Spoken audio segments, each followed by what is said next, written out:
Bonjour à toutes et à tous. Qu'est-ce que l'amour? Qu'est-ce que le partage? L'amour, c'est pouvoir se dire « J'ai enfin rencontré l'élu de mon cœur. J'ai enfin trouvé la moitié de mon âme.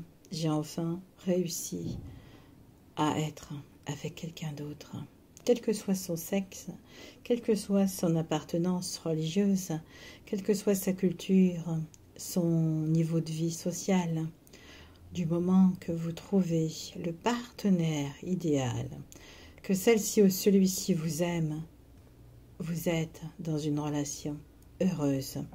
Gardez-la précieusement.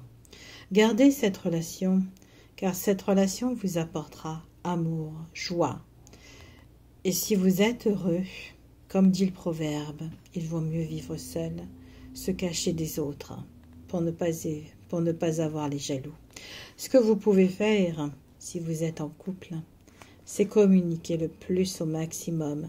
Plus un couple va communiquer, plus il va être dans un axe de lumière, de bien-être. Et plus ce couple va se comprendre. Donc, ce couple peut se dire par moments, je suis désolé, pardonne-moi s'il te plaît, merci, je t'aime.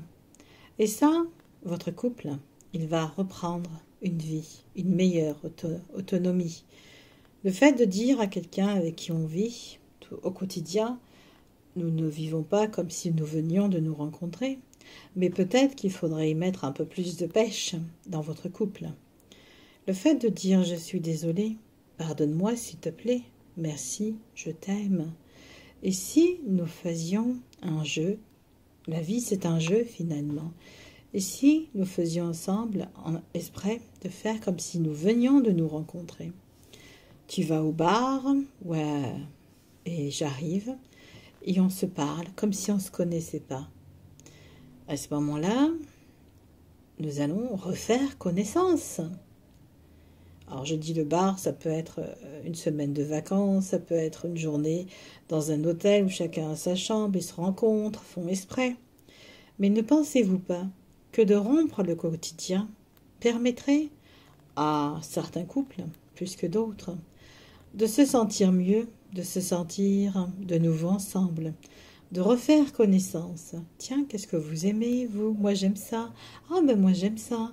Et au final, parce que les goûts et les couleurs changent. Ah, mais je croyais que tu aimais ça avant. Ben non, j'ai changé. Vous vous rendez compte que si vous faites tous les jours la même chose, vous vous épuisez. Et puis, vous vous détournez l'un de l'autre en étant en colère, en ne parlant plus. Vous avez les enfants, vous vous occupez des enfants, votre mari travaille ou vous travaillez. Vous avez moins de temps qu'avant pour vous occuper de votre époux, de votre femme.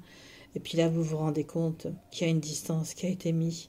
Et si vous appreniez par moment à dire, ok, on se permet un week-end, on se permet un moment de joie. Qu'est-ce que tu proposes? Ben moi, je propose ça, qu'on aille prendre un week-end, ou je propose qu'on aille prendre un verre, ou manger au restaurant et faire comme si on se rencontrait. C'était notre premier rendez-vous. Souvenez-vous de votre premier rendez-vous. Comment s'est passé votre premier rendez-vous? Dites à votre chère et tendre, ou à votre chère princesse ou prince, comment vous avez senti le premier rendez-vous. Marquez comment j'ai été le premier rendez-vous avec mon chéri ou ma chérie. Comment je me suis ressentie. Puis vous marquez tout ça. Puis vous le marquez. Et puis quand vous êtes au premier rendez-vous, vous lui dites, tiens, tu sais, premier rendez-vous qu'on s'est rencontrés, il s'est passé ça et ça. J'étais tellement heureux, tellement. Puis vous le marquez sur votre papier.